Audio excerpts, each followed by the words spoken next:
Welcome to Waiting Tables Podcast, sponsored by Bruscato Law, where we share stories of people in our community who live to serve others.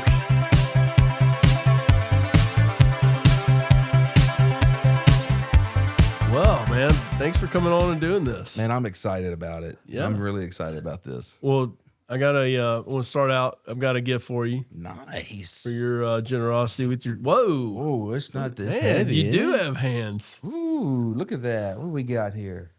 Oh, heck yeah. What we got here, John? What'd you get me? Ooh, definitely need that. Definitely. That'll be. It's got the old school Bruscato logo got on the there. old school Bruscato logo on it. It'd be hydrating on the ball field. And you can clip it. If you get a carabiner, you can just clip that onto your Oh, I got one belt already. loop. Got one already. Got koozie and all the stress when I miss the shots. When somebody walks in my way. We ordered a bunch of those and we threw them out at the Crew of Janus Mardi Gras parade. Well, at least if it hits somebody, it don't hurt them. You know what? A few years ago, there was a local injury attorney who threw some cups, and apparently he had somebody on there that had quite an arm, Uh-oh. and it hit this young lady in the face. And I don't think there was like a significant injury, but well, I say that I don't really know. I mean, nobody ever called me about it or anything after the fact. But Well, thank you, dude. what's up with you, man? Man, it's crossover season. The crossover season for me with the business is you got track going on. You have baseball, softball that's rampant and going. Then you have basketball playoffs going. So there's so much going on that it's almost impossible to cover. So, for people that don't know, what are you trying to? What do you do? What are you talking about? So doing? I am Washita Citizens sports photographer, as far as a whole. I help Jake Martin out covering with my images and the photography side of things. We cover the games, the high school sports within Washita Parish. But not just that, on the weekends or when I'm not covering sports, I'm Bigg Zigg photography. I go off and I go shoot. Let's say last night I was at East Washita Middle School and Sterlington Middle School softball game. East Washita won a giveaway gallery through Facebook and everything. That was fantastic. And I went and fulfilled that obligation because they had the most votes. They had like 150 votes. Okay, so they won some kind of contest? Yeah, they won like a little, go share, go like, go follow contest that I did on social media, type of thing. I go cover. I don't discriminate on sports Cool. at all. So how does it, like, when you're not covering for Washita Citizen, do you do like freelance work? Or I do freelance work. I do a lot of work with booster clubs. When it comes like senior nights, they want photographer to come in and, the parents don't have to worry about getting photos or anything like that. I do a lot of freelance work that I just basically make my own schedule. Basically just trying to give exposures to programs in our area, because I've had college recruiters tell me, definitely like on the softball level, Zig, your photo is what got her noticed. wow. Her making this diving catch, or this kid's had a great night pitching. We wanted to see how he looked on camera. Well, frame by frame looks a little bit different and more detailed than you can be just by video. Or, Wow. A coach told me one time we wanted to see how his swing just looked at contact, on the ball. And they were able to do that based off of an image I took. Wow. Yeah, it's pretty neat. Well, how did you ever get the idea to get into this or to do this? It's a long story, man. Started off coaching. I was a football coach.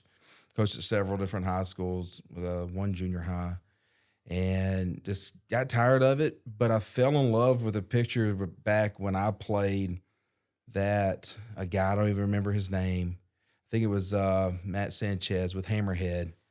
I don't know if you know Matt. Also, he used to shoot for the New Star, and he does shots with K104 and everything, where Matt took a photo of me at Neville, and I'm pulling and kicking out a defender, and it just how he was able to freeze it just intrigued me, even at a high school level. And excuse me.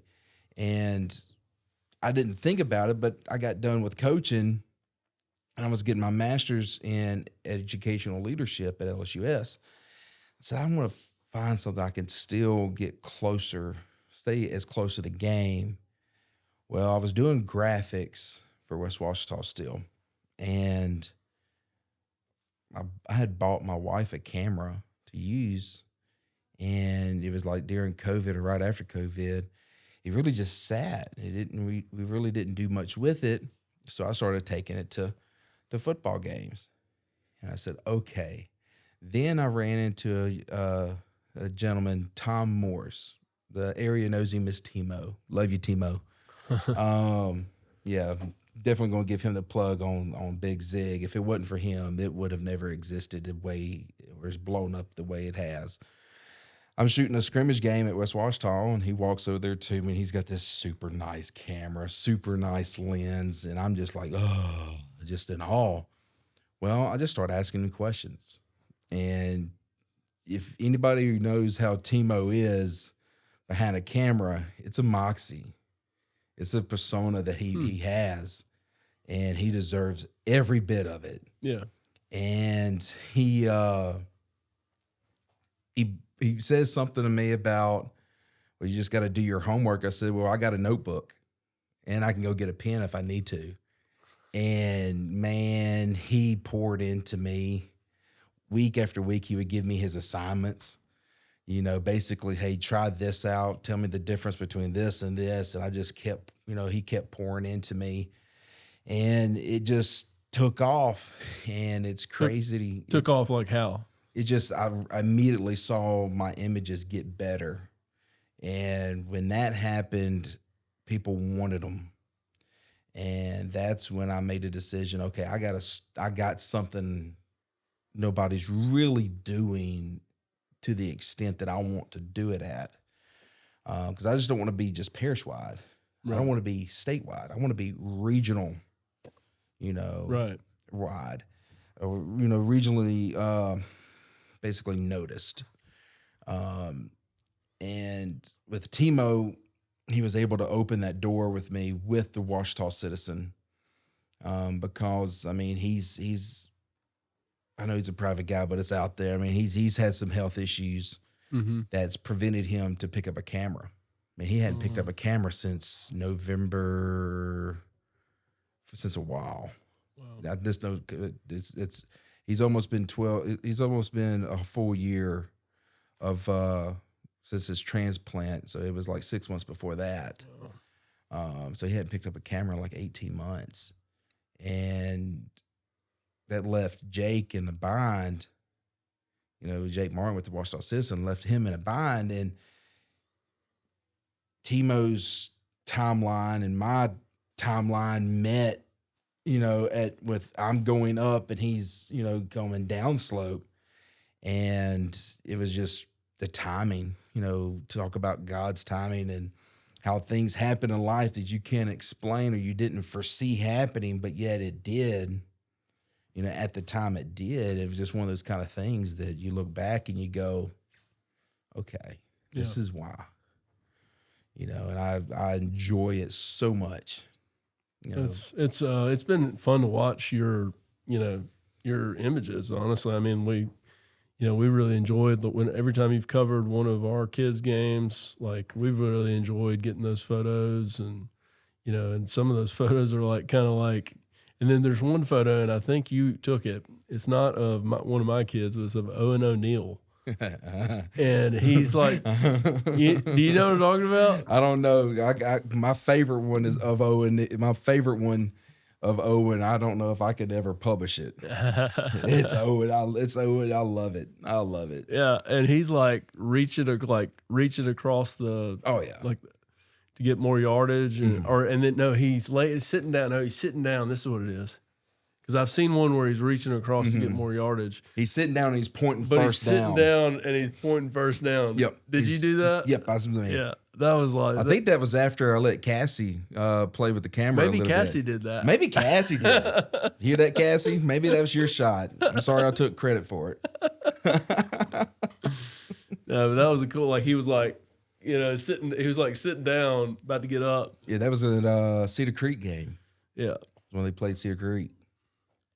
yeah. That's yeah. Owen had an incredible season, man. I mean, that was just fun watching him, like with that elbow injury and the surgery that he had, and then in the what team were we playing?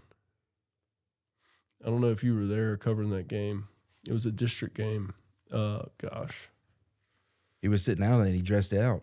Second half. He was sitting out, and he was not going to dress out. And Delta Charter, I think. Delta Charter, that's it. I'm glad you remember that. Yeah, we were playing Delta Charter, and Owen sitting out. He just had this surgery like 2-3 weeks ago, and we knew he was going to be out. And I think the surgery ended up being a little bit more involved than what they expected. And he was having some, like, not mobility issues. It was just, I think he was having more pain than he expected. Yeah. And he had like and it happened, the injury happened in like a 7-on-7 like deal. Yeah, because I remember seeing him in Bayou Jam. Yeah. It happened before Bayou Jam. Yeah. It happened, I think, in a 7-on-7 thing in the summer or maybe in the late spring or something. And he like fractured part of his elbow, and a bone fragment came off of his elbow, but it didn't affect his ability or whatever. But he had this little bitty bone fragment in his elbow that they had to like cut out, and I think it ended up being a little bit more involved than they anticipated. And so he was going to sit out that Delta Charter game, and Delta Charter was tough, man, and they were. I mean, it was a neck and neck thing, you know. And Owen's watching this from the sidelines, and he goes and dresses out. He had his Will Campbell moment. He goes to Coach T.O. The only reason why I know this is because I've heard Coach T.O. give a speech about it, or actually a couple of speeches about it. But he goes to Coach T.O. and he's like, "Coach, I want to get in. I want to dress out." And Coach said, "Hey, that's between you and your dad and your family. And you need to, that's between y'all." And then Coach went back to coaching the game. Like, wasn't like that's between y'all. And they don't, you know, I'm not yay or nay on that deal, is what he was trying to say. And because, I mean, he didn't want to see something happen and him have because he's a great baseball player, obviously, and have some sort of downstream problem with baseball or even with the football. And so he goes and talks to his dad, and then he goes into the field house, gets in his locker room, gets dressed out, comes back out. Apparently he does like sprints on the sideline to warm up and stretching and all that. Does like a normal warm-up routine. I don't know with the trainer. I don't know who he's working out with, but he worked out and warmed up right there on the sidelines. And then Coach sends him in like the first play, gives him the ball, and runs for a touchdown. That's Owen O'Neal. And speaking of his dad, I absolutely love working St. Fred's games when his dad's on the sideline, because you're not going to get a better supporter. You're not going to get somebody, one, who knows to run a camera just like I do. You know, I don't want, he don't want to give himself his own credit, but Mr. Kenny, you can take good photos. And he's always a blast to be around. Yeah. Always a blast. He's funny, man. That guy's hilarious. Somebody asked me the other day, what's your favorite place to go photograph? Oh, okay. This is interesting. I went the next game. I don't have a favorite place because, we talked about earlier about, how I got into this. I have zero photography education, zero formal training. Right. No. You didn't take like a photography class in college. No. No. YouTube. If I had grad questions, I school. went to YouTube or Timo. Mm-hmm. And that's all this, what you see. I have people that came up to me this past weekend at the junior high polar bear, Mm-hmm. you know, that was held at ULM. They go, Zig, how do you get your pictures so clear? I went, I don't know. I really don't. Mm-hmm.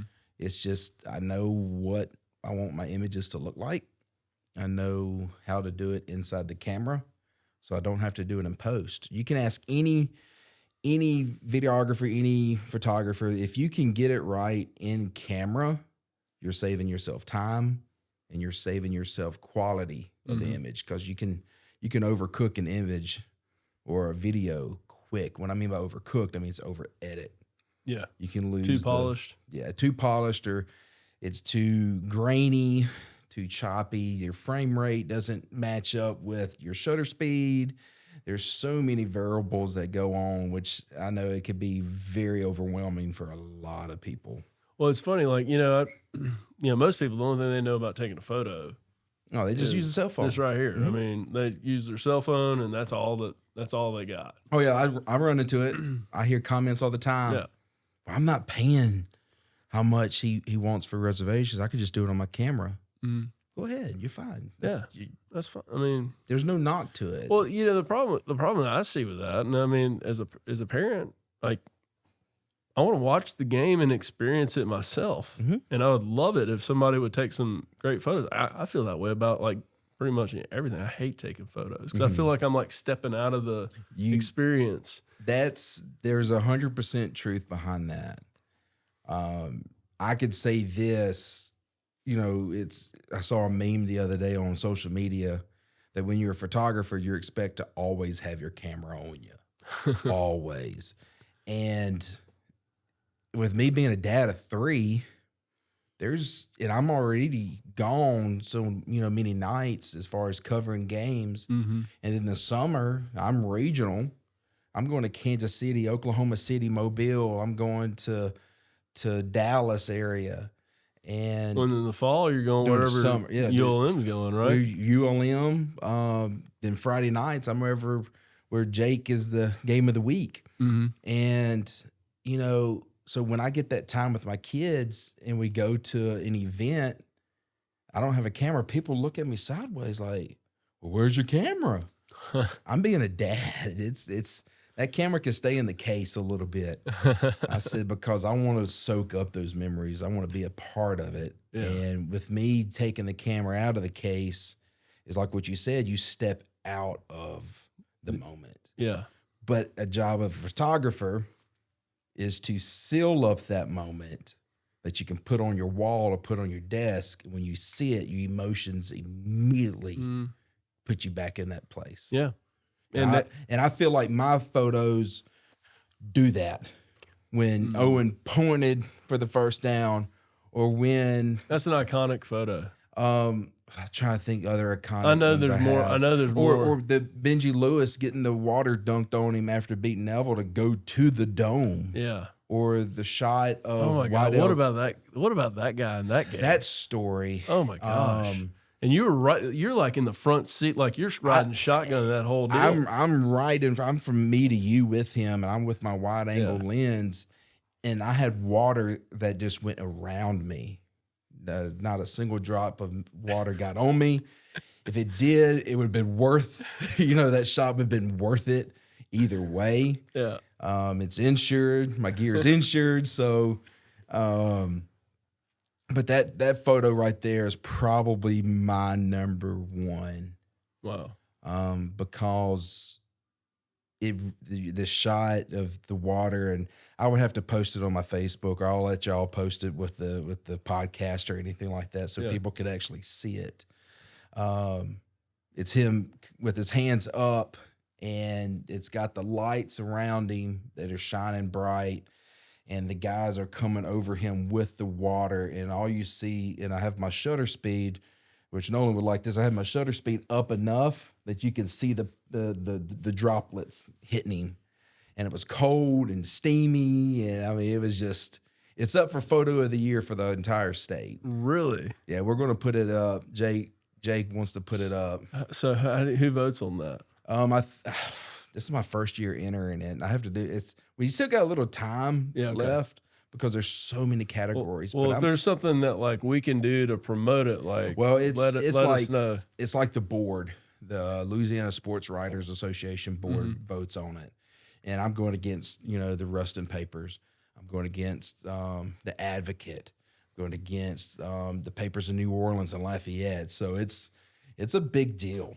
It's a big deal. But I think the storyline with Ouachita, how Ouachita was not supposed to win the state championship. Not a chance. But as the guys say over there, God did.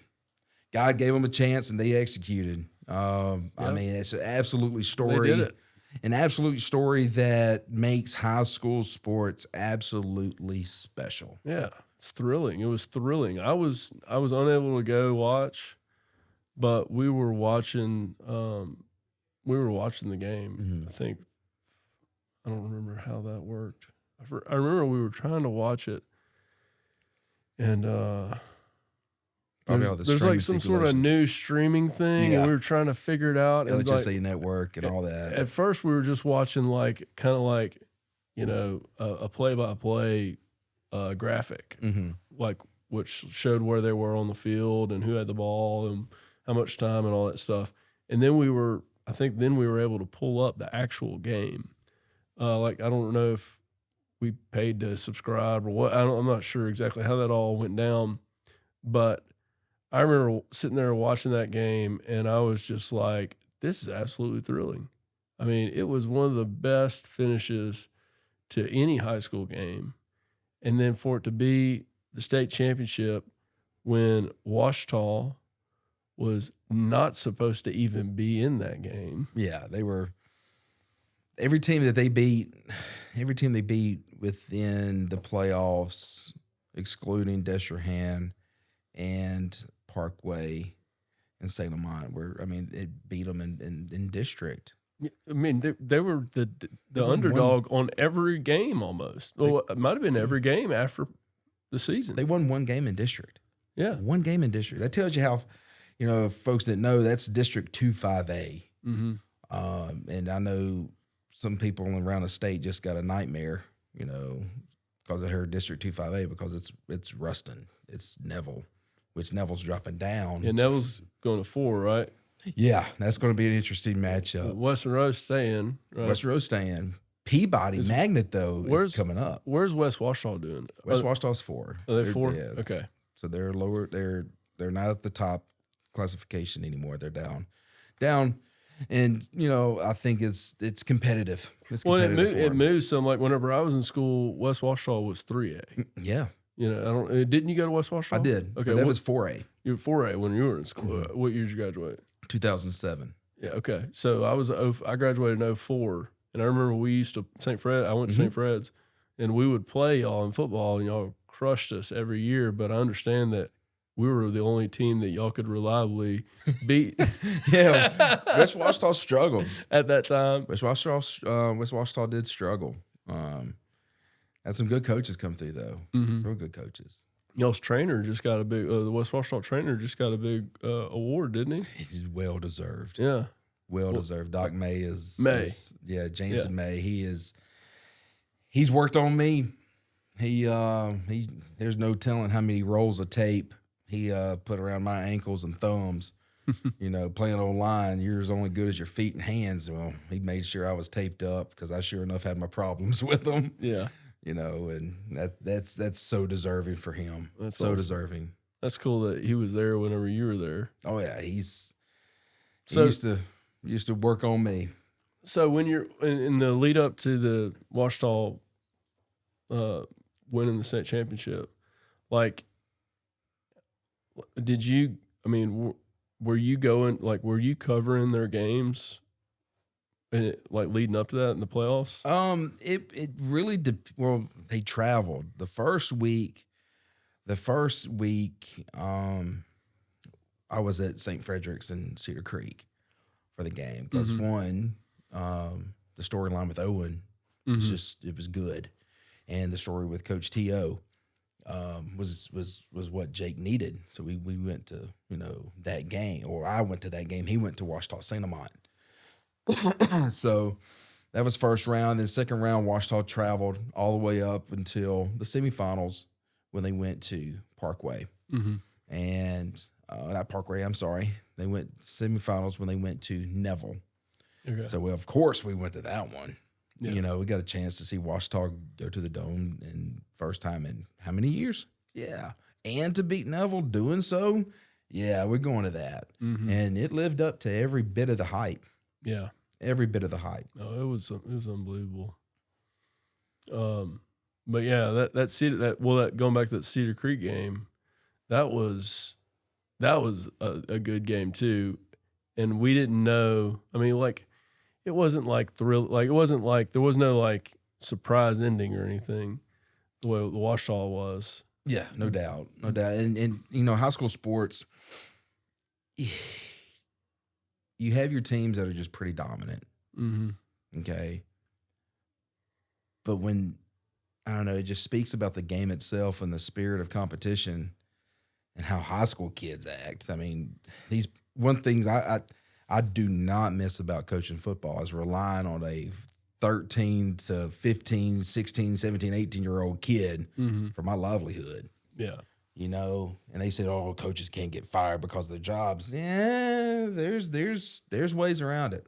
Yeah. I mean, and now it's just a matter of time before NIL gets into high school. I mean, It's probably already there. I hadn't really kept up with it too much. they're talking about creating a one-time transfer rule, LHSAA. So, do you know anything about that? I could tell my opinion about it. Don't know necessarily the two. You know, I can see where schools are going to benefit. Mm-hmm. I'm sure there's going to be some kind of stipulations behind it. Now, I could see where an athlete that's in a program that's very much struggling, or he's in a situation where he's getting treated unfairly, can get out and his parents can better their situation. But I just think it's going to turn into basically, you know, a mini version of what you see in college football. Mm-hmm. You know, you look up in this, you know, you basically see it anyway. I mean, just take a look at basketball. How many kids left Carroll and went to different spots? How many kids left Washita? You know, or how many kids? I mean, you see so many things happen within sports, and then there's always sort of like a retrospect kind of reaction to it. Well, we're going to do this now. Well, it's already been going on. Yeah. You know, like paying players in college. Shoot, just the handshakes didn't have to go hidden. Yeah. You know. Well, I mean, you know, what do you think about paying players? I think it's perfect. I do too, man. They're putting their bodies on the line. Yes. You know, they're putting their bodies on the line. Yeah, they give them a little cut. You know, and I guess in high school, you know, it's kind of like we're talking about like junior high is to high school varsity. Junior high football is to varsity football as varsity football is to D1. Yeah. Okay. Speed. I mean, we're talking about two way different things on the high school level versus the college level. But particularly you take some of these kids in D1 who some of them have kids, okay? A lot of them have kids. Yeah. And married, you know, whatever. Not married, whatever. They got kids, they got obligations, they got financial responsibilities that they need to be able to address. And to like back end everything on the roll of the dice of a professional career whenever they could have, you know, been earning on the come up. Mm-hmm. And on the come up, you know, they might have been able to earn more than what they might end up earning. Oh, you're seeing that. You're seeing that. I mean, what was the average age of Indiana's players? 20. It was the oldest bunch of football players of Division I. Really? Oh yeah. I don't remember the exact number, but I just know that some of them guys could have been in NFL playing. Yeah. They were old enough. I mean, what gets me is the amount of money these universities are throwing at these athletes when they haven't even stepped foot on campus. Yeah. Or even produced anything. That's how wild the recruiting is. I mean, we've had local athletes, like schools have a bidding war with them, and it's wild. And they've got their agent. Yep. And that agent knows what he thinks this deal's worth or what he can get. And then they all have, And what's crazy though is, John, is they can get offered $300,000, not even play it down, and then transfer to another college. I heard a story about a kid. I don't know his name. I don't even know what school. But I heard it in the context of a college coach dealing with this issue. And he was like, the kid's agent wouldn't even talk to us without a certain minimum offer. Yeah. Like, that's crazy. Wasn't even like, we're not going to talk to you unless you at least offer this amount. If you offer this amount, we'll entertain a conversation. Yeah. Without even stepping foot on campus. Yeah. That's wild. And on some level, like maybe some of that's like appropriate or whatever. I'm not here to criticize the negotiation strategy. I mean, like there's all sorts of negotiation strategies that you can employ, and like your agent can employ, and the player may have not even had any input on that. The agent might have just said, "This is what I think we should do. You want to do that?" And he's like, "Okay." I mean, like I want to follow the advice of somebody that's knowledgeable and skilled and understands how to negotiate a contract such as this, which is probably what's in his best interest, to follow somebody's, guidance in that situation. But I mean, it's a business, but going back to what we're saying, these kids are putting their lives on the line. This is probably, for a lot of these kids, it's going to be the most productive athletic part of their athletic career, as far as what their earning capabilities are. Because whenever this is over, they may be, they may make it to the show, but they may be like whatever the league minimum is. Yeah. Rookie contracts it's not as much as people, make out. They make their money on their signing bonuses for rookies. But who hurts the most with how college athletics are right now are the kids who, those borderline kids that are in high school that want to go play college football, who are very good, but they just don't have that star power, or they don't have that elite, because recruiting has now changed so much that, I mean, it goes back to this.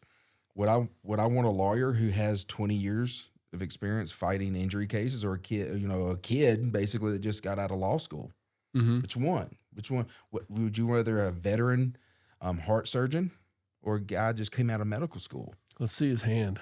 Yeah, let's see that one hand test. Let's see how that hand is. So the thing of it is these college coaches, they want guys that have college experience. So they're going to hit that portal first. And they're going to hit that portal first, and then they're going to go, okay, these are the spots I have. Well, those spots are very minimum now, because how the transfer portal is in the NCAA, that these kids, you're seeing more and more kids in our areas.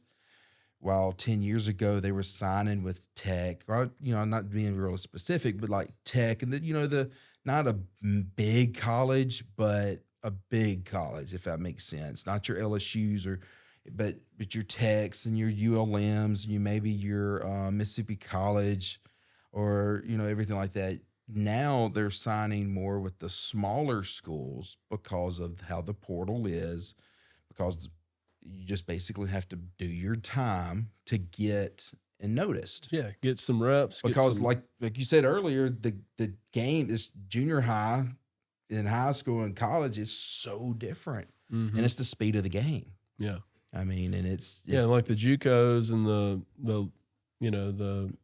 what do they call the FBS schools? Like those schools are taking kids that are playing like. I would compare that to like junior varsity. Yeah.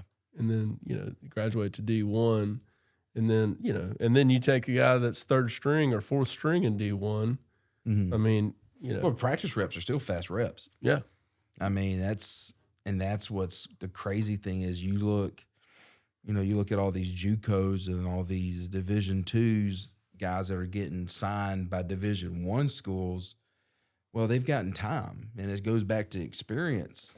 You know, it goes back to what we were talking about. What kind of doctor would you have? A fresh one that coming out of high school, or somebody that's already had 2 years of playing time and has enough tape, you know, and has played in a system they can just plug in and go. Yeah. That understands the schemes, that understands the problems. Well, because I mean, just like with anything, these coaches are, you know, their livelihood is based off of success of the, you know, the season. So are they going to be invested in a kid that's going to take 3 years to develop, or they're going to get a kid that takes 6 months, you know, to develop? 23 and a half years old.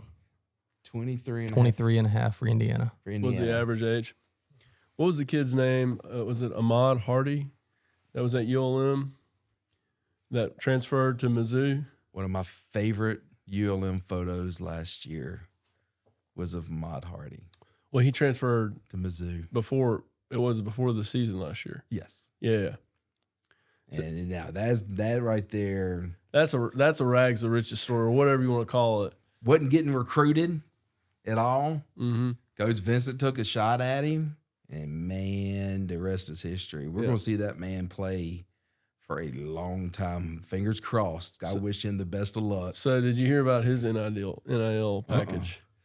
So I don't know the exact number as far as like what his comp was for the season, but part of what he wanted was he wanted a horse because he grew up riding horses, and he wanted to ride some horses, man. And so they got him a horse. Oh, be darned. They got him a horse. I love it. Because Vincent told me that. He was like, man, I'd have got you a horse. I mean, we got a horse. We got plenty of pasture out here in Monroe. We can ride a horse wherever you want, man. ULM's got their own farm. That's right. We got that. Come on now. I love it. You know what? And I've talked to him on social media before because they actually like used some of the pictures I took of him for graphics and everything like that. And we got to talk, and such a humble man. Yeah. A very, very gracious and a very, very thankful father too, who's reached out to me on social media thanking me. Oh, his yeah. Wow, that's cool. Like people on his side, you know, his folks have reached out to me before, you know, thanking me. Well, and I don't know him personally, Ahmad Hardy. I've never met him in person. I don't believe I may have seen him, you know, at a game or whatever. But everybody I've heard talk about him that's had any interactions with him has said that he is like genuinely one of the nicest, down to earth. He is not flamboyant or like he's like just even keel. Just what you see is what you get. You're not he's not about to go to the club and act a fool or anything like that. Like he's just he's a good dude, and he's a good teammate. Yeah, man, that's very important. Very, very important. And that's going to help him, you know, once it comes to NFL combine time for him, that those owners are going to look back at that and go, okay, this is a good investment because he's not a liability. Yeah. And he's got the ability to deliver, and we're not having to worry about all the extracurricular BS that comes with, probably a huge percentage of these guys. He's going to make the headlines for the good reasons, not, TMZ. Yeah, that's right. Hopefully. Hopefully not. So right now you're doing what sports? Doing baseball, softball. I'm sorry, I'm moving that back.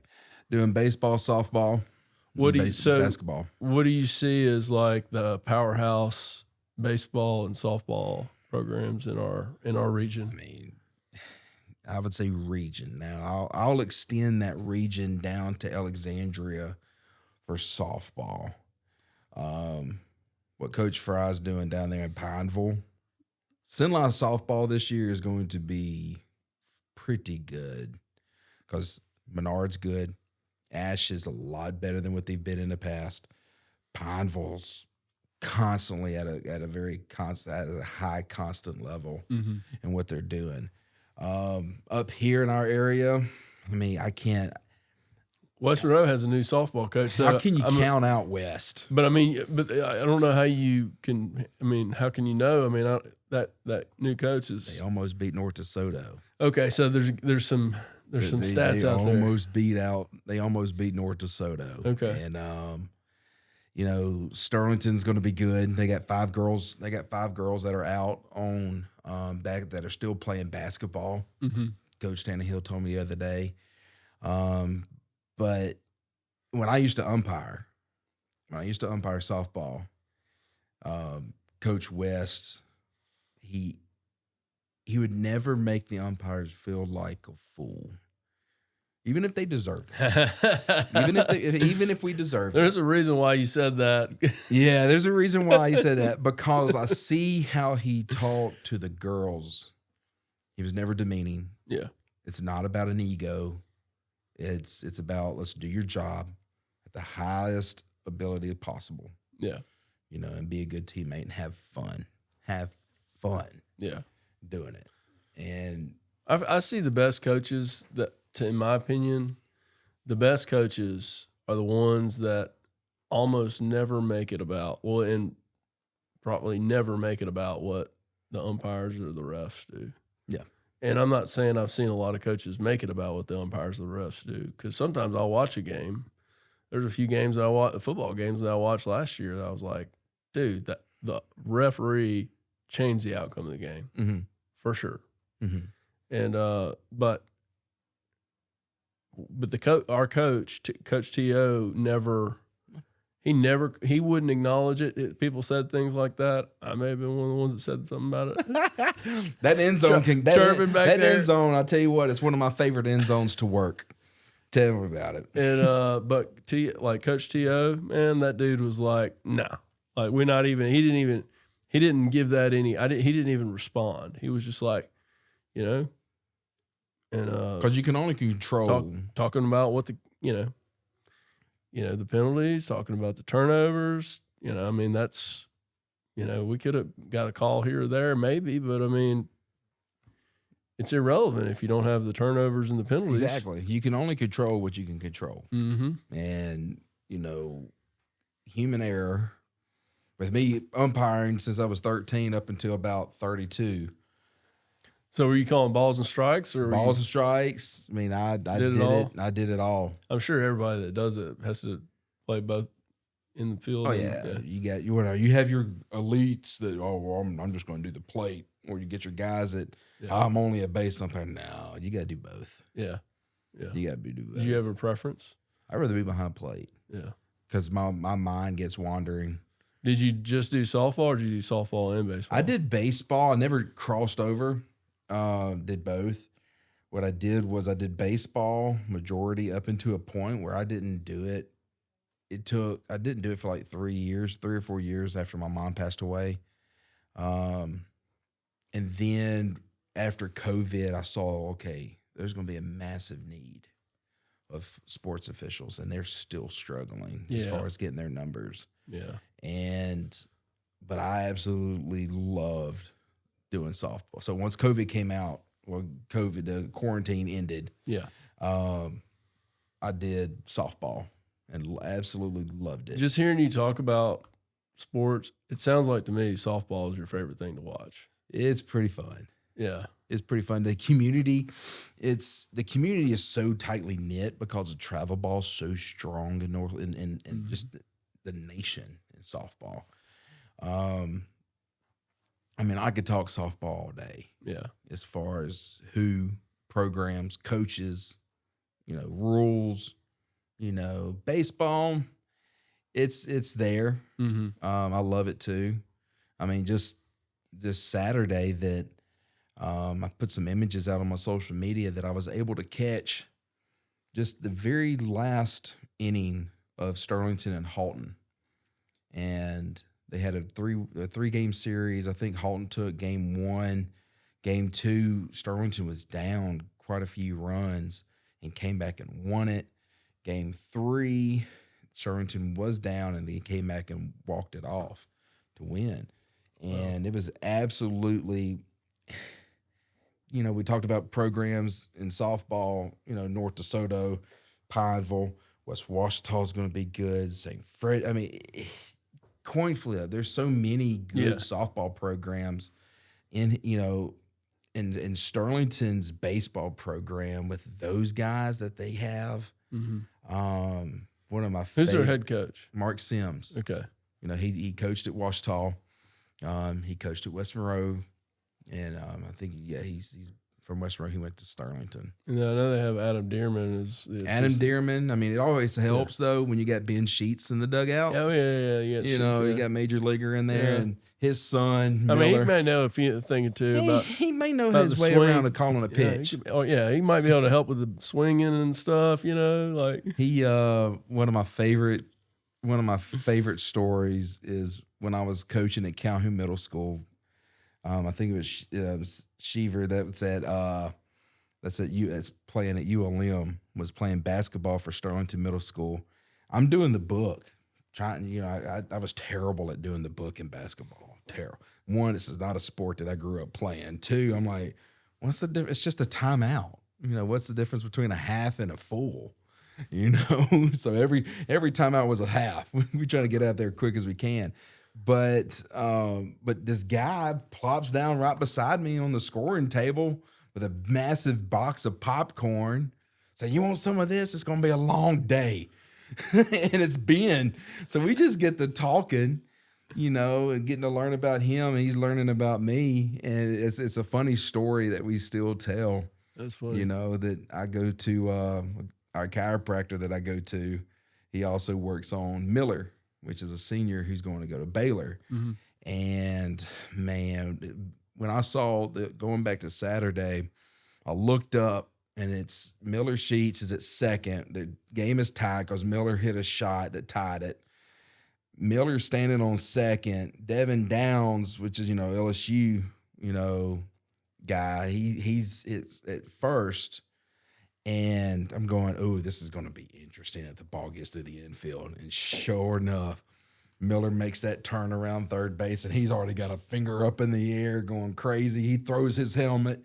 He gets the guy that hits the walk-off, jumps on him, hair going. It's posted on my Facebook. It's some awesome shots just one of those kind of deals that I put my camera together getting ready for the game I was about to shoot on the softball field. I said, you know what? Just walk over here and check this out. I'm just going to walk off and check this out. I said, okay, I see Miller at second, tied ball game. I know who my money's on right there. give me that matchup any day.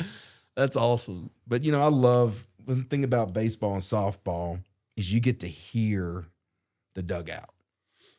You get to hear the coach's coach. In football, you don't get that chance because they're in a headset. You know, it's a different kind of flow to the game. Baseball's a lot slower than softball, yes. But one of my favorite dugouts to go work in is West Monroe. It's because how their dugout is set up at West Monroe is they have Coach Seminoe sits in a cutout that's on field level. Well, the best angle to get for photos of the hitter and all the positions in the field is right beside him. But there's a ledge that you stand on. So your camera's about hip level with him. So he's sitting above you. But he doesn't necessarily see you. No, I mean, he sees me because I always introduce this coach. I'm here. I'm not saying that he doesn't know he doesn't know you got permission or whatever to be there. But like, he's watching the game. Oh yeah, he's coaching. And he's coaching. And he's not monitoring the No, he don't need to. See, because I mean, they go, Coach Zigg, why you always wear black when you shoot? Well, I don't want to be noticed. Yeah. You know, people know that I'm going to be there, but I don't want to be a distraction. I don't want to be part of the game. And I love I come in the dugout, the kids will, you know, say something, Zigg, I just give them a little fist bump and walk on. I don't communicate. I got a job to do. They have the job to do. My job is to, you know, get the shots. Yeah. Their job is to produce the shots. And I'll come in, and in between innings, he'll say something. What's up, Zigg? You know, Coach Seminoe will. But what's funny though, he'll bump me every now and then. He goes, Zigg, watch this call. He said, this is what's about to happen. And sure enough, I mean, just he's coached so many ball games, and he's, you know, heck, he coached at Tech for all those years. that just baseball is such a chess match. You know, it's such a chess match, and at the high level of West Monroe, Barb, Sam Houston's, Sterlington, those moves that those coaches are able to see 2 or 3 innings down Mm-hmm. is it's I don't know, it's poetic. It's Yeah. really how it's. I heard read a sports writer talk about one time how baseball is like, you know, poetry and motion mixed in with the chaos of a fire drill at times. You know, you really don't know really what's going to go on, but when it pans out, it's absolutely beautiful. Yeah. You know, Well, when will they do like signing day for the? Well, I guess they've already done some. They have some several. already done. Yeah. like West Monroe had a signing day today. I Okay. think Richwood had one today. It's really just we're in that signing period. You think there's anybody out there that's like mulling over stuff that like could be interesting to watch, see what they do? Oh yeah, it's over there at Ruston. He's over at Ruston too, with the mod Hudson, Okay. and with Chuck, as I call him, as I know his family calls him Chuck. Everybody, he does a very good job of not saying one thing and another. They do a very good job with that. I'm anxious to see where he lands, but he's still got one more year. Okay. You know, so it's that Well, Joker. he could hold off. I guess he could hold off until. Oh yeah, he don't have to. Yeah. Yeah, Pop Houston over at Evangel, he announced where he's going to sign. His commitment Mm-hmm. is to LSU. You know, and I think Hudson has his 5, I think, but I don't think he's really ever made it public. You know, so he's going to be next year when it comes to the signing period for him. It's going to be nationally televised, I'm sure. You know, almost like what Berryman had at Washita when he decided to sign with Nebraska. Wow, that's amazing. It's fun watching these kids, like, it's like, you kind of, it's like this, like part of you envies like that, what they get to go do, but it's like, but not in a, maybe not in a way that's wholesome. Like for me, at least, like, I think it's amazing, Yeah, it's one of those kind of deals like watching some of these kids make the plays. You go, that was a big league play. Boy, you're just 16. How in the world are you making that play? How in the world are you able to do it? And what's the beautiful thing is if I get the shot of him doing it, the whole world can see it and it's frozen. Yeah. The whole world. The whole world has a potential, can potentially see it. And, I have my catchphrase, my slogan for my business is capturing fast memories to last a lifetime. And your job as a photographer, you definitely see with the Winter Olympics, look at all the amazing photos that are frozen. Mm-hmm. That emotion, that athleticism, that memory is frozen. And I'm just lucky I get that chance. The commitment that those Olympians have. I mean, it's you almost can't fathom it. I read a story, and they were talking about what does the Olympians do away from their sports. You have some that are lawyers. You got one of them that's a doctor. One of them's a construction worker.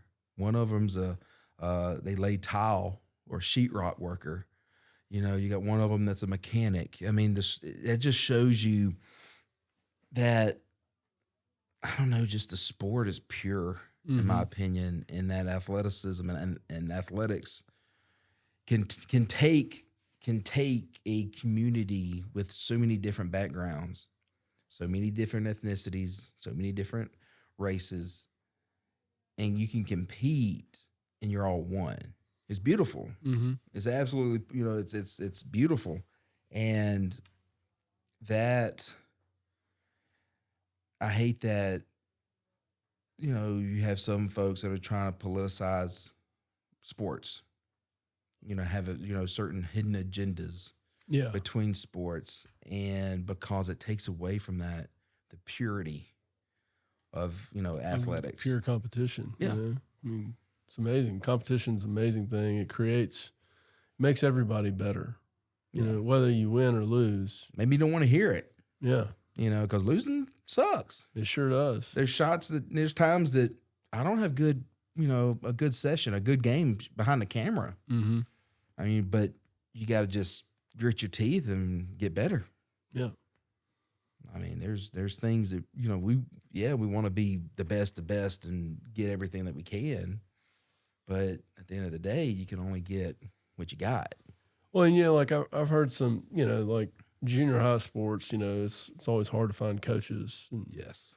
It's like, we're kind of entering this phase. Dash is, he's 13 and he's going to be a rising 7th grader.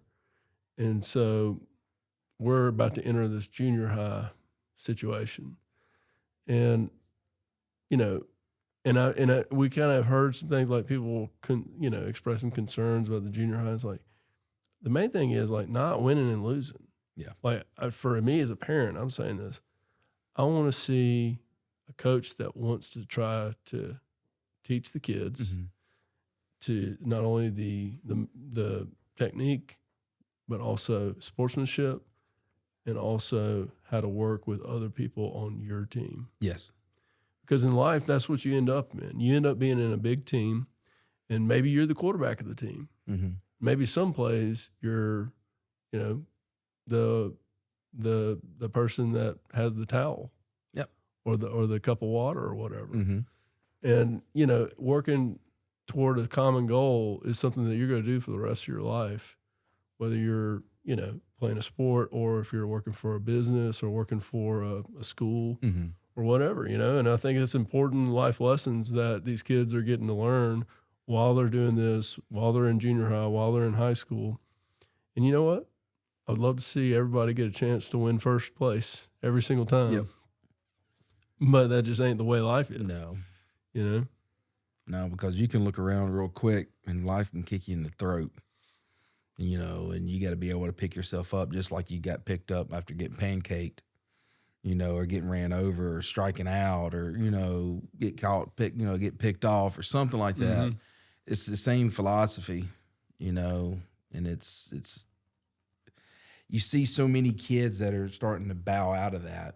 Mm-hmm. I'm nervous to see what society, I'm nervous to see what society's going to do to those kids that just give up, because, in the numbers of athletics or athletes are dropping. I saw a statistic the other day that like in female sports, it is drastically like the amount of teams that play to how many girls are on the rosters are shrinking incredibly fast. Like you don't see a What do you attribute that to? I don't know. Like I get maybe the boys, but maybe the girl, why the girls? We talked, the time sacrificed to getting better, to play. I mean, like what else they have to do? I don't know. I mean, they have to have work. something else that's taking up that time. Like I can imagine the boys like playing video games and not Yeah. playing sports or Yeah. going outside and playing sports. Maybe it's the pressure. I know I've talked Like to social media.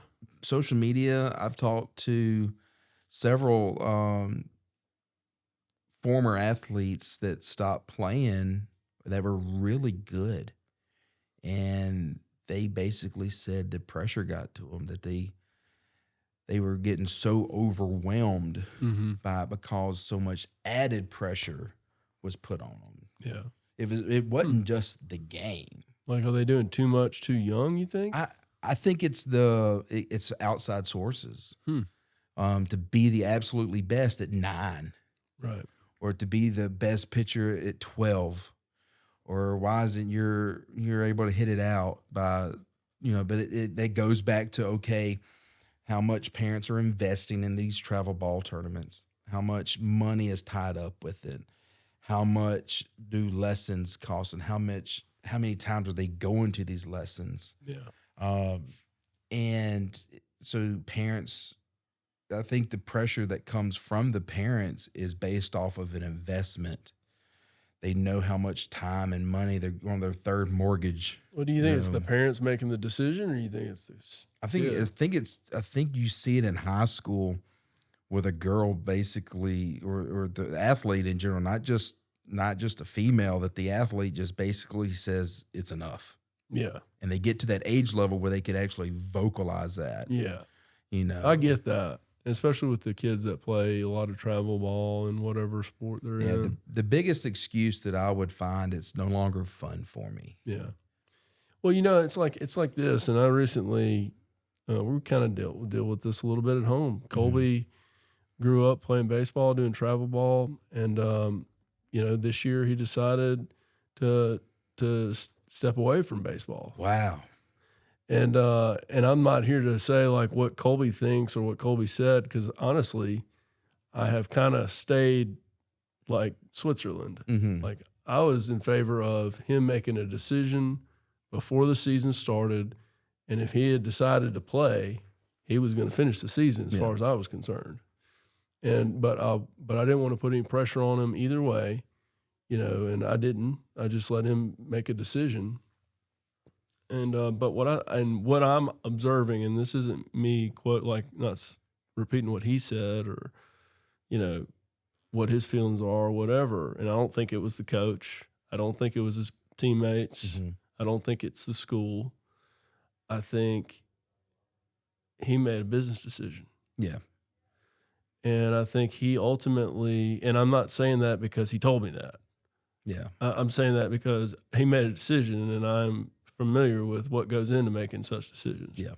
He looked at what it cost for him to play, how much time, how much effort, how much practice, and all that, and looked at what he gained from that experience, and I think the profit wasn't there. Yeah. And it's kind of hard to fault a kid for making that call. Yep. And he decided to do something else, and I think that he was looking at that other thing, and he said, I know what it's going to take as far as practice, as far as time commitment. I know what the reward is, and I think there's going to be a profit in that in that decision. Yeah. So I think he made a decision based on what he needed to for himself to enjoy, sophomore year of high school. Now, do you think that if you were been persuasive about a decision as far as him playing, you think he, as a teenager, you think he would be like, I feel like I'm obligated? Well, that's what I've run into as a coach before, and I get to hear about it, and I saw it as an umpire, and I saw it as I could immediately identify based off of the mannerisms of a kid in the dugout if they're really there for themselves or they're there for the parents in the stands. Yeah, yeah. Well, that's an interesting question. I feel like I could have tried to persuade him one way or another,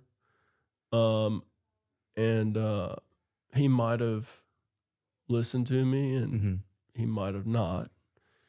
What is terrifying to me is the idea that I could have tried to talk him into playing baseball and him absolutely regret it. Yep. And in the same token, I didn't want to try. I mean, I like to play golf myself. Matter of fact, I've had a lot of great memories with me and Colby playing golf. And he decided to play golf. And I didn't want to try to sell him on golf either, because frankly, I mean, he's a good golfer, but he's got more talent on the baseball field. Yeah. As far as now, he could improve. I'm not saying that he can't. He's stuck where he's at with golf. Like he's got a lot of room for improvement, and he probably will improve a lot.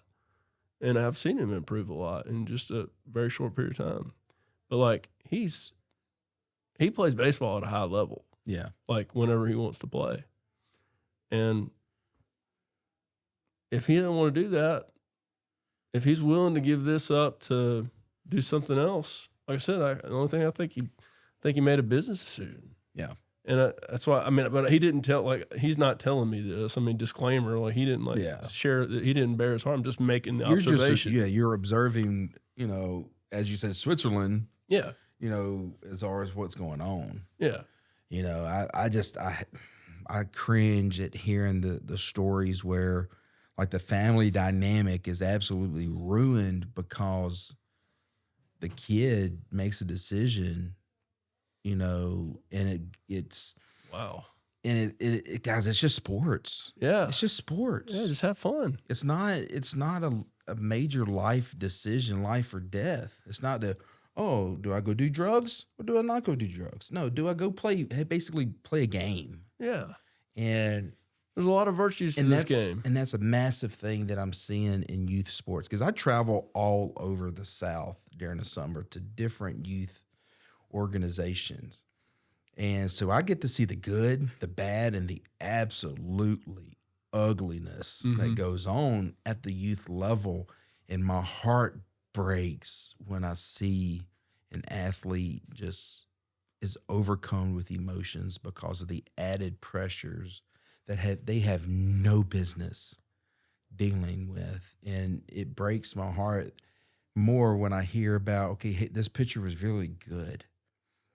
Well, how's she doing? She's got to be a junior, senior in high school. She getting recruited? No, she quit her sophomore year. What?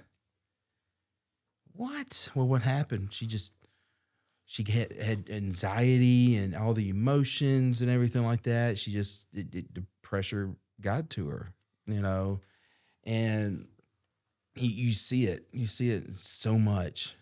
Well, and I hope hopefully the coaches are sensitive to that. I mean, whenever I was in school, I played football and I also was on the golf team.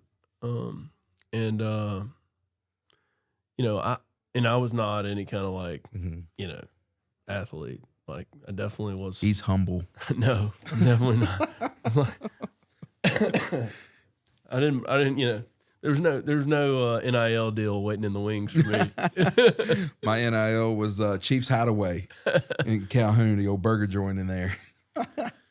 But like I think if I would have quit playing football, I felt like I'm not trying to call out anybody in particular, but I feel like the coaches would have been like pressuring me. Yeah, I've seen that too, where there's some kind of like a resentment. Which I would have never quit playing. Yeah, is a. I probably just said that because I'm afraid that they're going to get on to me for even suggesting. Well, I know this, with me coaching, I've had several players decide to step away. And one thing we would do, we would pray about it. Two, I would hug them and tell them, I love you as a player, but I love you even more as an individual. That just because you no longer play for me doesn't mean I'm not going to turn my head when I see you walking down the street. Yeah.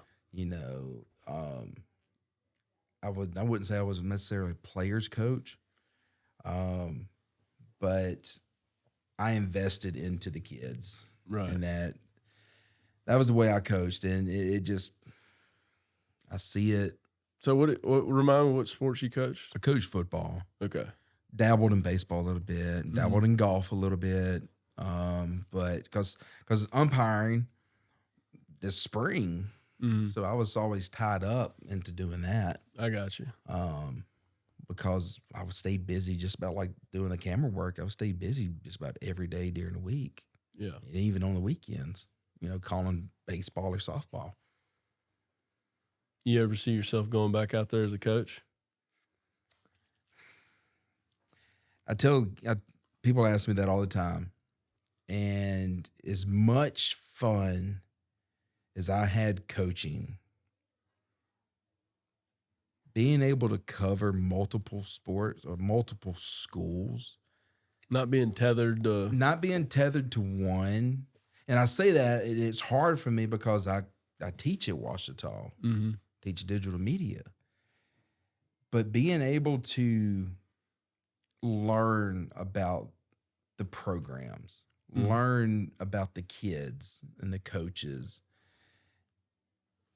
and being welcomed on any campus. I've never had a bad experience with a school. I mean, you've got a tremendous network of people. Yes. And I mean, it's kind of, you probably are like, if I was a recruiter or something, I would probably call you up and be like, hey, Bigg Zigg, who do I need to go look at? Two guys have. And it goes back to my connection with coaching. Because I coached from when I was 18, the student coach, all the way up until 4 years ago. And that needs to be your side gig. Like I tell you, consultant. Yeah. Or like behavior. I can be your consultant, you know. Because work on this NIL deal that we got. Basically what the coach has asked was, how do they act after? What did you see? Because they're not trying to, you know, I try to stay in the shadows as much as I can when I'm working a game, but I'm amongst them. Yeah. But I'm not interacting with them, but I'm always listening. And one thing about that is they asked me, how do they talk in the dugout? What do they do when they're, you know, in the dugout? You know, which is a pretty cool thing being asked, you know, as far as a recruiter about a kid that's going to go play, you know, hopefully play at the next level. Yeah. Well, if I was a recruiter, I mean, I'm imagining that they can pretty much spot the physical raw talent. Yeah. Pretty easily. Yeah. That's softball. I had a coach speak at a softball camp that I was working, and they told the players, we could spot who can hit, who could throw, who could catch easily. That's not a question. Yeah. But we do the visits. When we are recruiting at these massive tournaments. So there's like, you go to Colorado during 4th of July weekend, there's thousands of softball teams. And these massive recruiters, all these college coaches are there. They're not necessarily looking at how fast she's throwing. That's common knowledge. Yeah. They're looking how the daddy acts. They're looking at how the mama acts. They're looking how she reacts when the umpire misses a call. How does she act, or how does he act when the second baseman boots a easy ground ball that he had an amazing pitch? What happens whenever she misses the play? Yeah, exactly. Whatever happens when things aren't going her way. You know, we talked about life. It's not always going to go your way. Yeah. So they're looking at those reactions that say, okay, she's a good fit for our school. Yeah. That's really cool. It's cool that you get to kind of be in the front seat on. Get to hear it. On that stuff. It's pretty, getting into the photography, I never would have thought, you know, I get to experience what I've experienced as far as listening to coaches talk on a sideline, listening to just sitting up in the stands. I love when I get to just sit up in the stands and you know, shoot a couple innings because I get to hear what's going on. I love, you know, we just got done with the Coach Tim O'Neill just got done hosting yet another successful trialtic tournament. You know, they had 50-something, 60-something, you know, baseball teams that played all over North Louisiana or our area. And one of my favorite things about being a photographer with that is getting to learn these teams without necessarily talking to them. Mm-hmm. You know, you got how the kids interact before the game, how the kids interact in the dugout. Oh, this is good. I've got like a whole line of questions. Oh my gosh, I can't repeat some of the things I hear. But hearing the dads talk, you know, about the scouting report, you know, and getting to learn these teams, these out of town teams, just based off of just minding my own business inside of a camera, and then watching a kid's personality.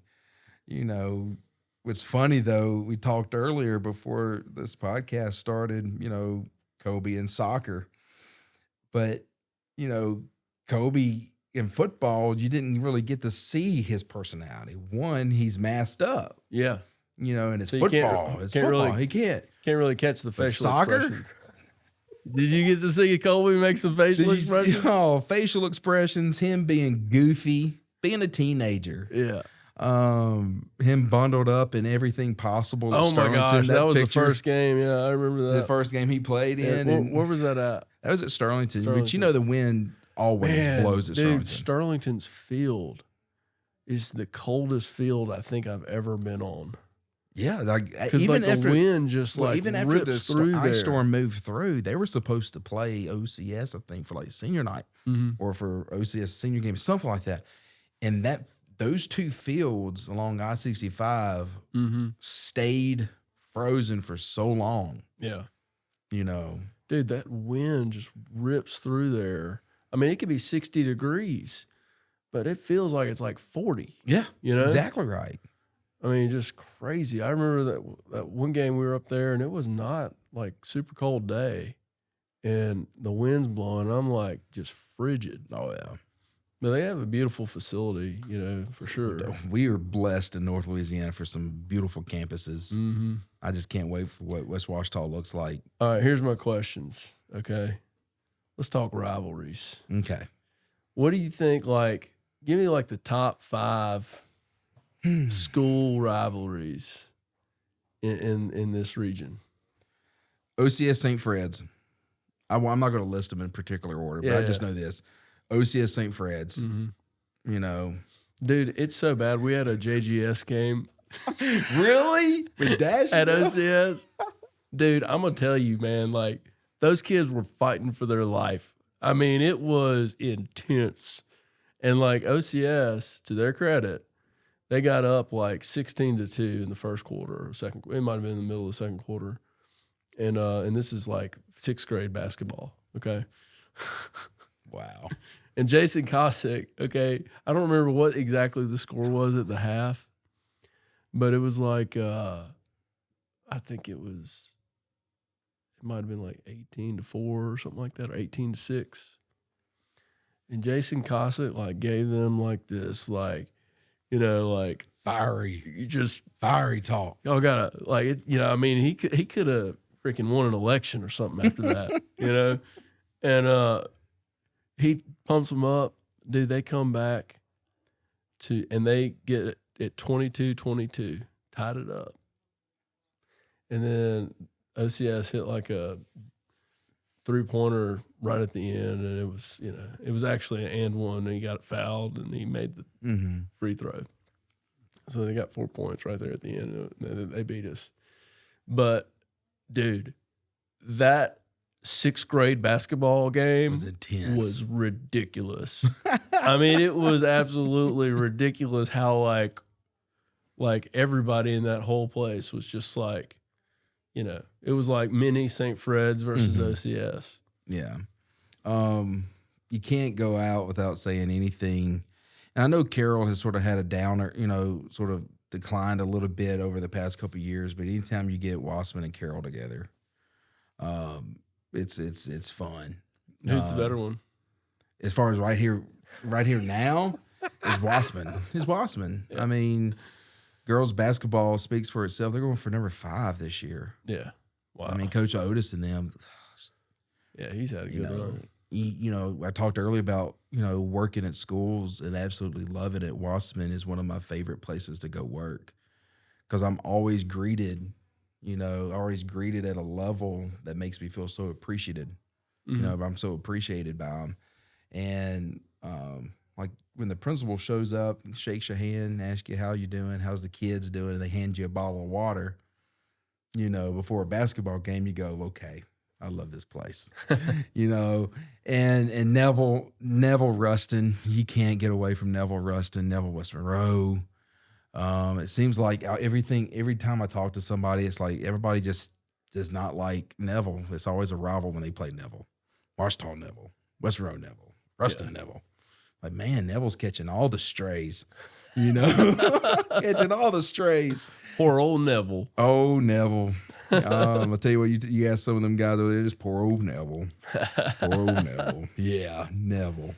What if you had to cover, like, what if you had to say, like, what was your favorite high school besides the state championship? Because that's got to be, I mean, I can't imagine. Yeah, I'm just gonna take that off the table as where it's not. What was your favorite game that you covered? That's not a state final, either sport. It could be anything. It could be anything. Could be Sterlington baseball. Sterlington baseball last year for the state championships. So in baseball and LHSAA, they've gone to a 3-game series. So it's not just relying on your one big arm to get you through. No, you got to have you got to win the series. And Erath was legit, and it still is legit. And so, we talked about favorite photos. My second one is when Miller runs to Ben, and they basically just jump on each other and hug each other after a game. Wow, Miller Sheets and Ben Sheets. Yeah, so the father-son moment there. I didn't get to witness the the Coach Sims father and son hug after winning a semifinal game, but that was as close as I could get to that shot. Yeah, and I say that because Timo has that. That's one of his favorite shots. Oh, really? Yeah, is of Coach Sims and his son hugging down in Sulphur. I think it was in a semifinal game. Wow. So that game right there itself, but my favorite game probably would have to be West Washita and when they beat they beat Denham Springs last year. Wow. Not last year, but the year before. West Washita had an unbelievable senior group, kids that I've coached since they were 6th graders. Mm-hmm. A loaded team going against an unloaded opponent who plays a very tough district. It's a first home game, first home playoff game they've hosted in quite some time, and it comes down to the last little bit of the game. Just, with me, with the photography, being in the media, you got to be as unbiased as you can be, but that meant a little bit more to me because I was a West Washita alum, I taught there at the time, just like the Washita deal. There was I had some, unfortunately I had some skin in the game a little bit. I guess you can say that. I mean, it's just the relationships. I mean, I don't know how you can take it out of it. Yeah. And that was so hard with me with it's like Mike Downhauer calling it, what's he going to do? Not root for Washita? Yeah. And the fact of it is like the week before when they played Neville in the semifinals, well, I got great relationships with both teams. Mm-hmm. I'm not rooting for anybody. Yeah. I just want good football. I want a good baseball game. I want a good softball game. Yeah. And when the final out's made or when the final horn blows, it's a game. It's a game, and it is what it is. I'm not going to I've built my brand on social media and with Bigg Zigg photography, not necessarily being a sportscaster. I want to bring exposure with the images I take of things that are good happening on the court. Yeah. Or on the field. Like, St. Fred's played block the other day, and block had a little person playing. Mm-hmm. And he didn't slow him down. Yeah. I mean, he got basketball. Playing basketball, and he was getting it, and he deserved to be on that court based off of his ability. Yeah. Had nothing to do with his physical stature. Mm-hmm. Right? And I posted it on social media, and it has taken off. I think I'm up to like 380,000 views on Instagram. And he messaged me, Kay messaged me on Instagram thanking me for that because people have reached out to him. That's going to be great for him. Yeah. Regardless of what he does, in life. And there was how social media is. Mm-hmm. Saw of what frame he has, and tried to be negative about it. He never responded to him. Yeah, I didn't respond because I just always let that ride its course. Let them be the ones that makes them look like them. Let them be the ones that make themselves look like a fool. But he responded, says, folks have contacted him. You know, he didn't really go in too much detail, but He I probably know. could get an NIL deal. Well, one thing that I did notice going back and looking at all the comments is somebody tagged our Harlem Globetrotters, and Harlem Globetrotters actually liked the post. What? So I don't know. Holy smokes! I don't know. That's a big deal, man. So I don't know if that was. Now I've turned off comments so nobody could see them because it was getting ridiculous out there as far as some of the negativity. Yeah. But I've always wanted to build my brand. If I go to a game and I see a kid, or if I'm at a Riverfield Academy in Rayville, Yeah. and one of the neat things is that they do at the home basketball games is the junior class is responsible for cleaning the gym. Now the thought process of it is they're earning their money for prom. So they take that money and they do it for decorations and venues and stuff like that. But it's just something, and I took a couple photos and posted it, and just going, that's pretty fun to look at. That's pretty, you know. I asked Coach Alan Wise, I said, what's this? I love these kids, and he told me the story. I said, that is awesome. He said, yep, junior class is there. That every junior class that comes through is responsible for that. I went, that's amazing. Wow. You know, and you see kids that are just very dedicated to it. Mm-hmm. You know, that's what I want. I want to show people the sport in a different light that's not always going to get the main details or the main focus. Yeah. You know, I like one of the best shots, one of my favorite shots that I like to get with softball is if I notice the parent on the sidelines. Okay, if I notice the parent on the sideline, or if I notice the parent in the stands and the son or daughter's hitting, I try to get the angle where they're all three in the same frame. And I don't tell them, but when I deliver them, that's usually the first thing that gets brought up is, how'd you know? Well, because you got a camera up and filming, you know, stuff like that. Yeah. You know, that's the fun part about this job is getting the shots that's away from the sport, but it's still the sport. Well, if that makes sense. As one of your clients or whatever our relationship is, whenever you take photos of Colby or, you know, it's like, I feel like you put a tremendous amount of effort into the detail of the shots. And I feel like what we end up getting whenever we've like engaged you to get shots for Colby, it's like, I feel like this is like, cause I don't want to be doing this. I don't want to be doing this during the game. Yeah. You know, like I don't want to do that. I want to be in the moment. And like you give us that ability to be in the moment. And the other part is if I had all of your equipment, I'd never be able to take the shots that you know how to take. Yep. And it's because you care, and it's because you care so much about it. And I'm hearing, like, listening to you, and I'm hearing you say that. And the only thing I got to think is like, man, thank you for doing what you do. And I can't wait to see what next. Yeah, what comes next. Don't know really what's next. This journey was basically a blessing in disguise. Stepping away from coaching was scary. It still shocks a lot of people that I'm no longer coaching, more or less not even umpiring. And they go, so you quit coaching and umpiring to take pictures? Yeah, I did. And I'm excited. And I'm thankful for y'all, for the relationship we've built, the friendship that we've built. I'm very thankful for all the clients I've had. You've taken care of a lot of people. I did the numbers of reservations and the amount of people that I've had the privilege to cover. I know just in one event that we had last summer, we were able to cover 728 athletes. Wow. In a 4-day event. That's unbelievable. Now we worked our rear ends off. But just to bring those memories,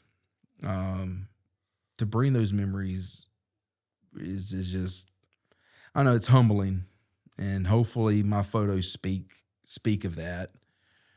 It's not ego for me. It's not you get some people photography is like a wild, wild west scene at times because you have competition and you got some parents who don't quite understand now or at the moment that when you book with me or you reserve with me, that you're going to get your money's worth.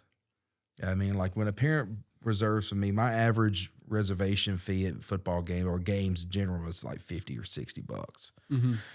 But, tournament ball, I'll go 80 because it's multiple days, Yeah. But like when I price my stuff out, I always try to be customer conscientious. I don't know if that's a business term or what, but Yeah. I always try to think about, okay, if I had kids playing, what would I think is fair? Yeah.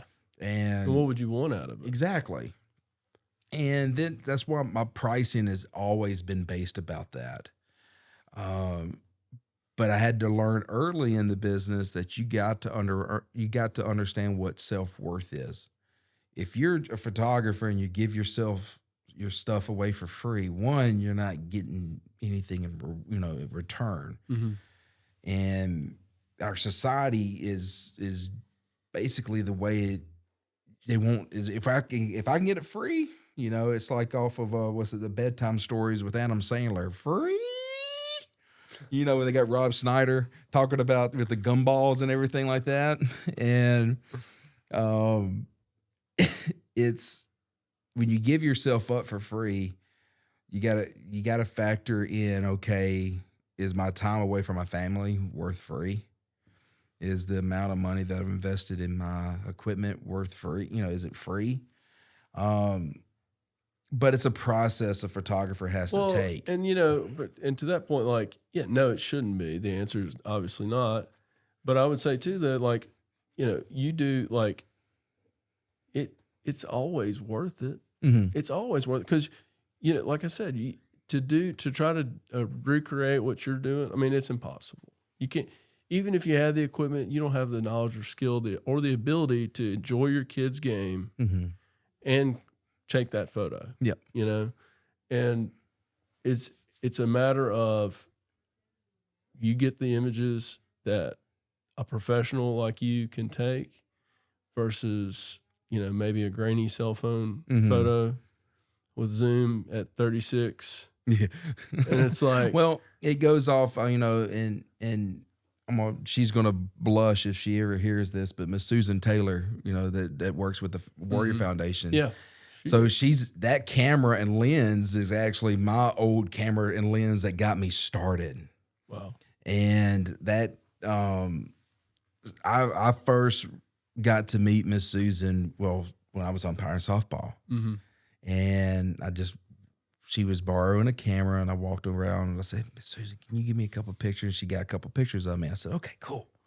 Well, now the paths meet with us, both being in, the photography, and, she made it a point to make sure I was booked for softball senior night for her daughter's senior night because she can actually put the camera down. Yeah. I got approached at West Washita last week by a mom that was walking out, and she went, oh gosh, thank goodness that you're here. I said, why is that? She says, because I don't have to go back home and get the camera because my son's pitching tonight and we didn't know. Yeah. I went, I got you. That's awesome. And she booked. I mean, it's one of those kind of deals that you hear those, but then again, you also hear the parents who don't quite get the understanding yet of what I'm trying to do. Yeah. I'm not just trying out there to make as much money as possible. Right. Well, you should. Why wouldn't you? I mean, I try to, but I don't want that to be I don't want to be the snake. I don't want to be No. Here's what I'll tell you.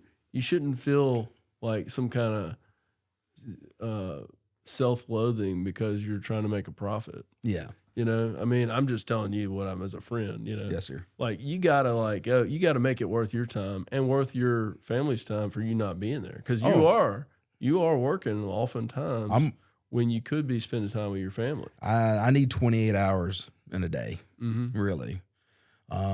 There's some times where the only time I get to love on the kids is when they're asleep. I just lay my head right beside them, you know, basically just say a prayer over them, kiss their foreheads, and, you know, get back, you know, got to go back to work. My baby girl, Georgia, she'll always say, Daddy, don't go to work. Take me to Target. Can you take me to Target? Oh my God. I just want to go to how old Target. is she? She's 4. That's what Vanessa does. She's 4. Can we go to Target? Like, It's I don't know. My wife tells me all the time, I just don't go to Target. Target calls me. You know, you just don't go. It's an experience. Can you relate? oh yeah. Matter of fact, I'm gonna take that. I'm gonna be like, no, we can't. I'm waiting on Target to call me back so we can go. Yeah, this They hadn't called me yet. It's just That's a great idea. That's a great move. That's a great pivot. If there ever was a great pivot, there you go. that's a good one. There we go. But I mean, but my, you know, talking about the kids and with this business, you know, my middle child, Addie Kate, she loves it. She loves photography. Mm-hmm. She wants to go back because she gets to interact with the cheer and the dance line. I get her a little camera with a little lens on it. She goes off and she takes pictures with all the cheer. And, you know, there may be 2 decent ones out of that bunch. You know, she's still like 7. So, but she's understanding. She's spending time with Dad. Yeah. You know, and I spend more time doing this than I do when I did coaching. Yeah. The biggest thing is I'm just not near as stressed and, you know, not as cranky all the time. Yeah. You know, when I coached. My blood pressure's a lot You lower. didn't have any meet disgruntled parents probably. To do it. Definitely with the umpire, somebody goes, Zig, you never, it's like you never left. I said, yep. But I deal with parents when they want something now, not when they're ticked off. It's a much better position. Much better position as far as livelihood. Yeah. You know, standard of living is a lot better Yeah. at the ball fields. Well, how can people reach you? Man, they can go to my Instagram, Bigg Zigg Photography. It's BIGG ZIGG Photography. If you just, you know, spell it, you know, correctly, you're going to get some guy in South Dakota up north who has gotten a lot of likes and a lot of follows based Because he's messaged me. He's messaged me saying, I Thanks, don't know bro. who you are, but my followers have gone up X amount of percentage. I thank you for it. But they can follow me on Instagram, Facebook. Is that how they book with you, through Instagram? Well, when they go through Instagram and Facebook, they'll see these graphics that have a link. I have a certain system that I use for registration. It's GF Crew. Basically, it has all the events. It's so streamlined now where if you or Cassie wants to get on there, you want to reserve, but I have to like have it put in where I'm going. So one of the major things that I'm learning with this business is the advertisement part. Getting the word out, being up front, telling people where I'm going, how much I'm charging, and what are the deliverables. So they scan the QR code or they go to the link, put in their information. They note, okay, they're playing at this time on this field. They're wearing the yellow shoes. I get the text message. I can pull it up. Okay, this is where I need to be at this time, you know, and everything like that. Then I make the schedule out because I'm not just going to go shoot one. Yeah. Or I say, okay, be careful. I can't go just shoot one person. Yeah. I got to go photograph. I got to be careful. I can't use the buzzwords that can get me arrested. You know, I got to photograph. Okay. When I photograph, I want to make, you know, let's say on an average weekend, let's say this past weekend, I had 15 reservations. So the fun part is scheduling it all out, making sure everybody has, to me, when you reserve, if you get 15, 20, that's because I do the price. I go back and do the price per picture. Yeah. Based off of what it would be on my website. If I was shooting what they call spec off of speculation to my reservation price, and it's always going to be a lot cheaper if you reserve than if you were to buy all those photos on my gallery. Yeah. Okay. I got and that's what I've put it out to be. That's what I've built my brand around. That is, you're not just going to get 3 to 5 images. No, you're going to. I delivered images today through my GF Crew that averaged around 38. Yeah, I had one of them go 90. I was gonna say, I think whenever we booked with you for Colby, the last time we booked with you, I think we got like 40 something Yeah. images. When you do the math per the reservation price, you're going, that's $5, $4, an image. Yeah, no, I thought it was fantastic. Oh yeah, and I mean, Mom loves it. Oh yeah, like she's like, she's a customer for life. Oh, I know. She tells me all the time. I can't wait till the young buck comes up there. Starts wearing that St. Fred's garb. So it's gonna be fun. No doubt, it's gonna be fun. You're gonna have us in your queue for like the next 14 years. Hey, that brings up a great point, because I got people that ask me all the time about basically what I want for my business. I want to be, little Johnny's photographer from when he started playing t-ball until he takes his last pitch or his last, play in football or whatever. Yeah. I want to be that guy. I want to be the one where it's all Bigg Zigg photography. Maybe like at Superdome or something. Yeah. I mean, I want to be the guy playing for the Saints or that'd be kind of cool. I talked about Timo earlier, my mentor. He's got some iconic shots. How many years was he doing it? Oh, he was doing tech. He was photographing tech back in the 70s. Okay. Early 80s and all the way so up he's got like probably big wit and like high school. Was he doing high school? Yeah. I mean, and he did a lot of time with Louisiana Tech. I mean, so the iconic shot of LSU and then Tech where they're on the line of scrimmage, that's his photograph. Oh, wow. Yeah. I mean, so it's crazy. Last year, somebody had some images of Tech football on sale on Facebook Marketplace. And I zoomed in really big. I said, that looks like a signature I know. So basically there was a restaurant in Ruston that was tech-based. They had shut down, where they were sort of basically liquidating items, decorations and everything like that. Okay. They had some of Timo's photos. I got them hanging up in my office at school. Look at you. So it's pretty neat that, I got photos my mentor took, that awesome. Has his Sharpie signature on it. Wow. So it's this journey has absolutely been a blessing. And I'm forever thankful for every step that is taken, for every client who booked with me. I got, going back and doing taxes on my website, you can see who is a multiple, there's families that book every single time I'm at a certain school. Mm-hmm.